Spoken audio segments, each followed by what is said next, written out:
A cesta básica que deram a ele, Josué, estava cheia de bicho, porque era coisa estragada. Comida estragada.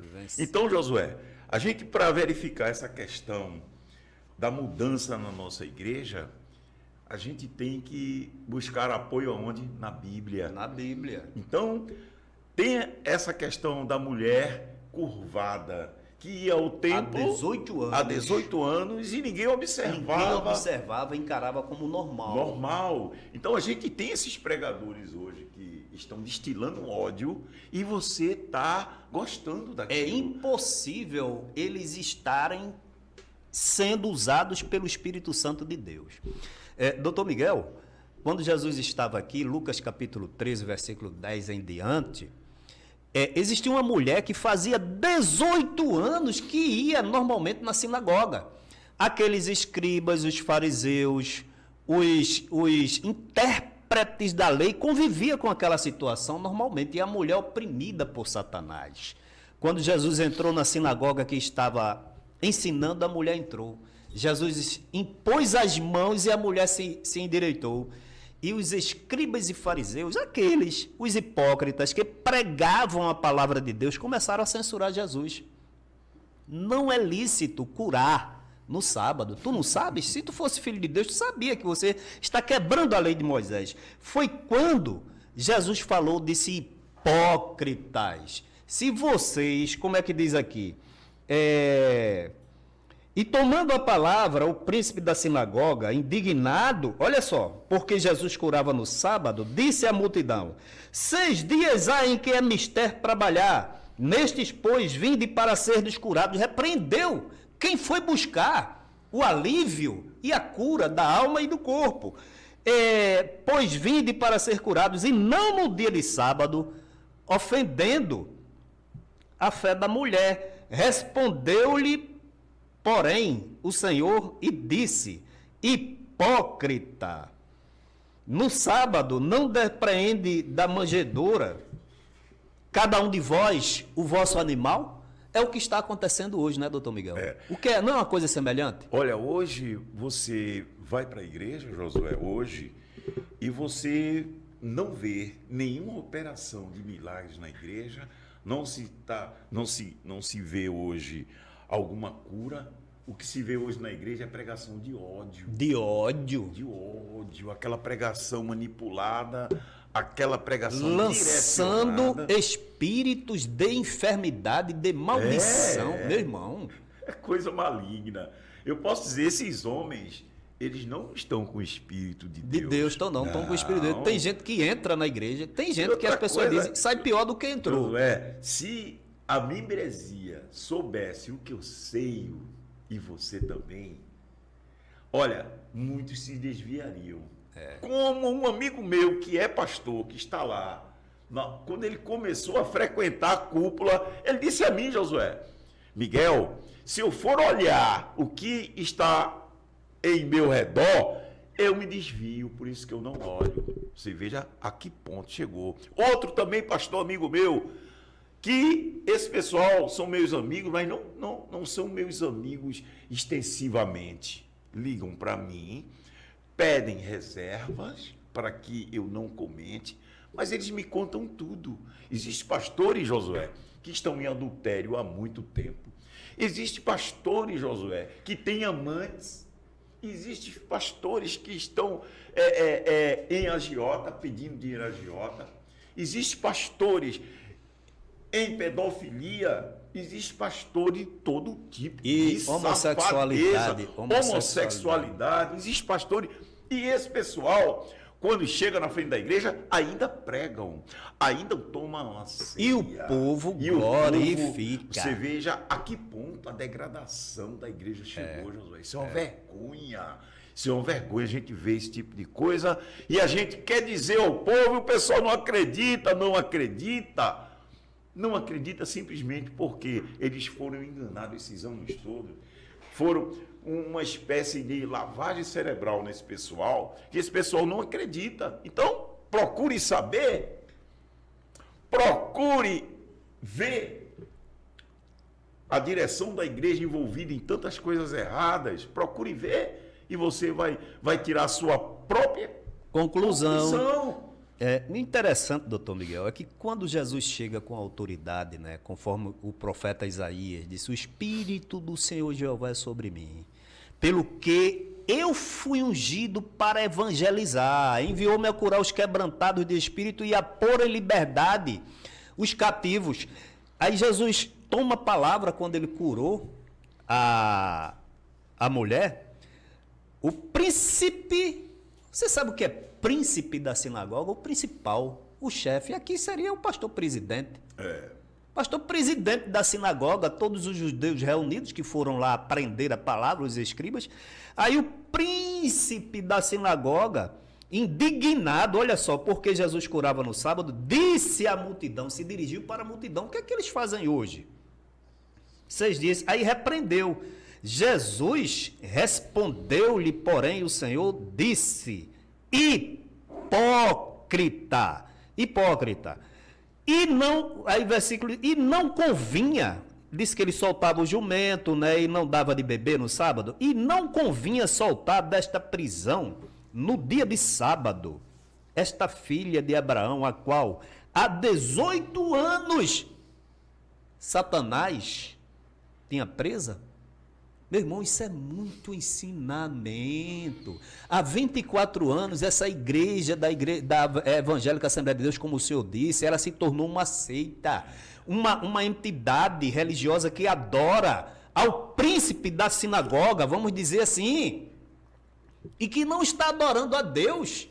E quando chega um profeta, doutor Miguel, para profetizar, ele proíbe. Porque só quem pode profetizar é quem pede autorização a ele. Então isso realmente é uma seita. Josué, eu vou trazer aqui Leto. Quero até mandar um abraço para você, Leto, aí da cidade de Tamandaré.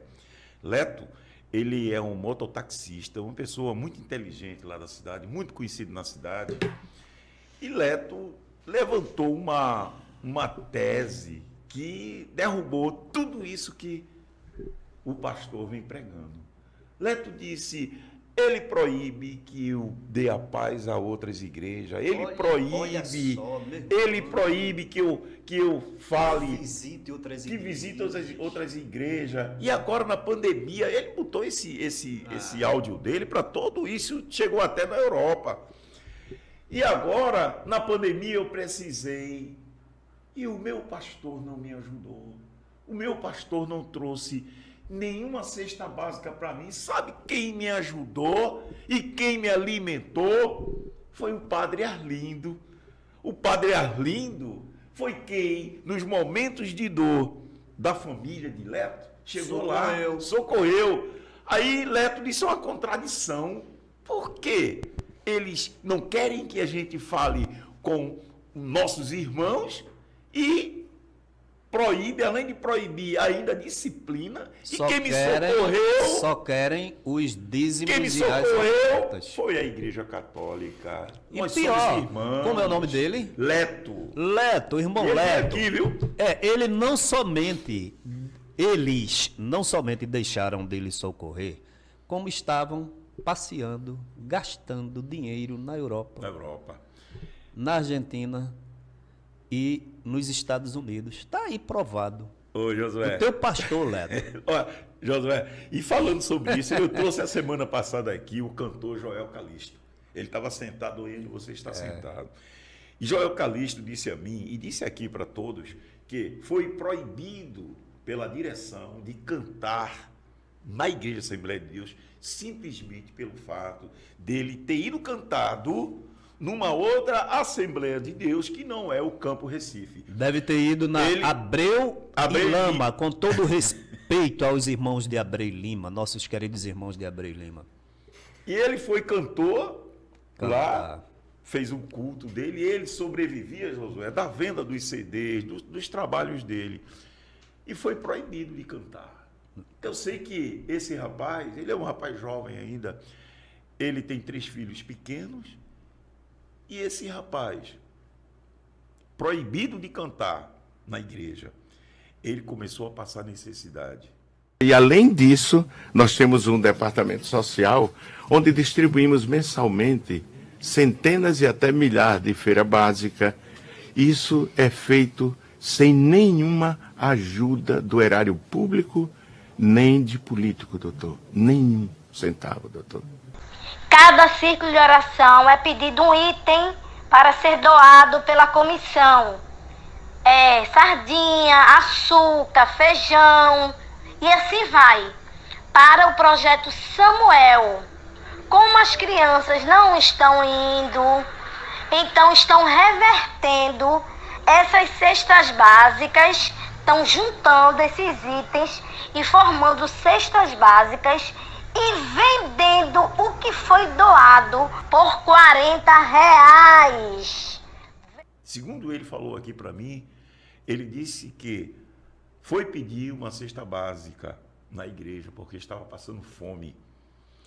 E ele disse a mim, de forma constrangedora, a cesta básica que deram a ele, Josué, estava cheia de bicho, porque era coisa estragada. Comida estragada. Vencida. Veja que humilhação. Quer dizer, recolhem tantos víveres da membresia que apodrecem e não aí deram dão. a ele comida estragada. Ele disse a mim, eu fiquei seria bom que ele registrasse isso para a gente entendendo? mostrar mas essa realidade ele ao povo. pode vir porque ele disse a mim, ele não ia mentir com isso. Eu Ele digo recebeu registrasse a comida. a comida, certo. Você veja a que ponto nós chegamos. A gente estamos banalizando o mal, a gente está banalizando essa situação de escárnio da nossa população, porque a nossa igreja, 80% é constituída de pessoas pobres, que ganham salário mínimo. Outra coisa, essas pessoas que a gente está mencionando aqui é quem sustenta.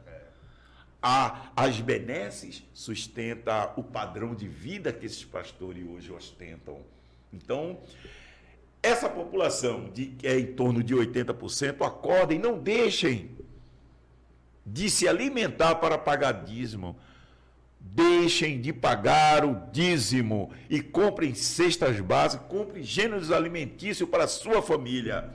Enquanto o gestor presidente for o Ailton José Alves... E não prestar contas. E é isso. E enquanto ele estiver sendo assessorado por esses homens omissos. Então deixem de pagar o dízimo, direcionem seus dízimos para tantas outras igrejas que têm homens de Deus, que prestam conta, que ajudam os necessitados nas horas de precisão.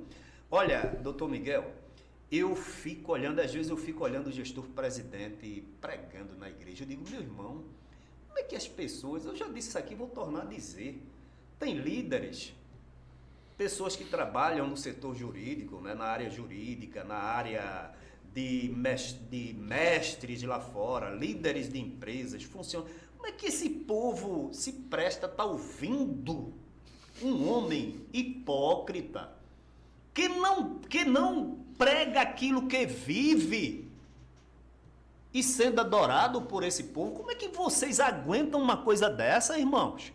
Vocês estão contribuindo para essa degeneração da qual falamos aqui no início da Igreja Evangélica Assembleia de Deus. Verdade, Josué. A gente vai entrar agora, Josué, no outro tópico. Eu vou dar o corte e a gente entra no outro tópico. Se inscrevam no canal e dê o legal para que o vídeo ele alcance mais projeção e mais visibilidade. Obrigado a todos.